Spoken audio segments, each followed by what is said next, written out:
लहानपणीच्या इतिहासाच्या पुस्तकात नाहीतर जुन्या जाणत्या माणसांच्या तोंडात 12 बोलतेदार हा शब्द आपण हमखास ऐकला असेल.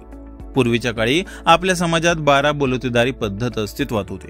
शेतकरी हा शेती करायचा, पण त्याच्या इतर गरजा भागवण्यासाठी आणि वस्तूंची देवाणघेवाण करण्यासाठी एक सिस्टीम काम करायची.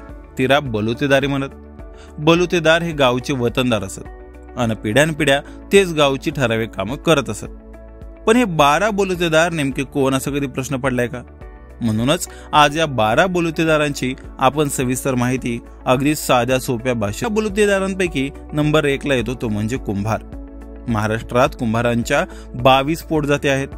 ओल्या मातीपासून पाणी पिण्याचे माठ, घट, गाडगी, मडकी, पंत्या व कौले इत्यादी वस्तू बनवून मग त्या वस्तूंना भाजून विकणाऱ्या कारगिराला कुंभार म्हणतात.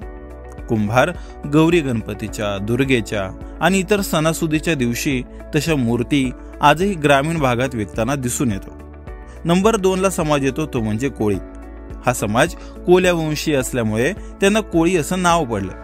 कोळी समाजातही अनेक पोटजाती आहेत, जसं की मांगेला कोळी, भोई कोळी, वैद कोळी, सोन कोळी आणि ख्रिश्चन कोळी. मासेमारी हा यांचा प्रमुख व्यवसाय. बाकी कोळीवाडा, मासे, नारळी भात आणि कोळी नृत्याबद्दल वेगळं सांगायला नकोच. 12 बोलतेदारांपैकी गुरव हा 3ऱ्या क्रमांकाचा समाज. गुरवानं देवळात देवाची पूजा करायची आणि घरोघरी बेलपत्रे वगैरे पोहोचवायच्या. अजूनही अनेक गावातील देवळात हा पुजारी हा गुरवच असतो. चांभार हा 4थ्या क्रमांकाचा बोलतेदार. महाराष्ट्राच्या लोकसंख्येत 13 लाख लोकसंख्या चांभारांची आहे.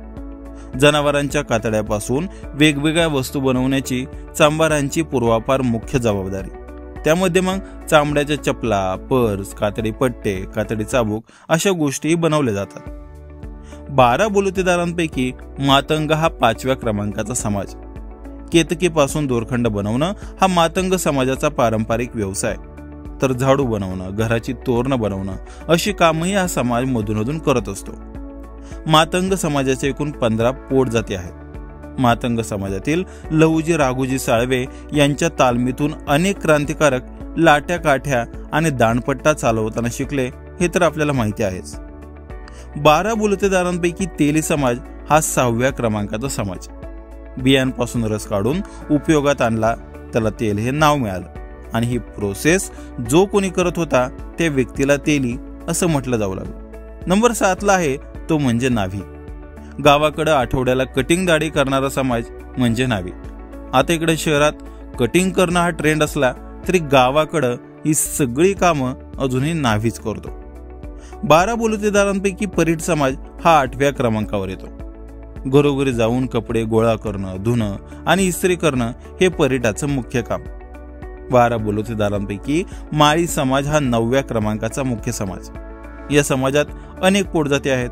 फुले, फळे, भाज्या, कांदा इत्यादी बागायती पिकं काढणं किंवा तो माल विकणं ही कामं माळी समाज पूर्वापार करत आलाय. 12 बोलतेदारांपैकी महार समाज हा 10व्या क्रमांकावर येतो. पूर्वी महार हा गावचा हरकाम्या म्हणून ओळखला जायचा. तसंच प्रेताचं शरण व्हायचं कामही तो करायचा. महारांची एकट्या महाराष्ट्रातील लोकसंख्या 1 कोटीच्या घरात आहे. महार जातीत तब्बल 12 उपजाती होत्या. महारांच्या सोमवंशी, लाडवण, बावणे व मिराशी या काही त्यातल्या मुख्य उपजाती. लोखंडाच्या वस्तू घडवणारा कारागीर म्हणजे लोहार. कोयते, खुरपी, बांधकामासाठी लागणारी साधनं, जाळ्या, सळ्या, भांडी, प्राण्यांच्या खुरांना ठोकायचे नाल, शस्त्र, बैलगाडीच्या चाकांना लोखंडी धाव, पाण्याच्या मोठी, नांगराचे फाळ, कुदळ, टिकाव, पहारी, गमेली अशा सगळ्या शेतीसाठी लागणाऱ्या लोखंडी वस्तू लोहार पूर्वापार बनवत आलाय.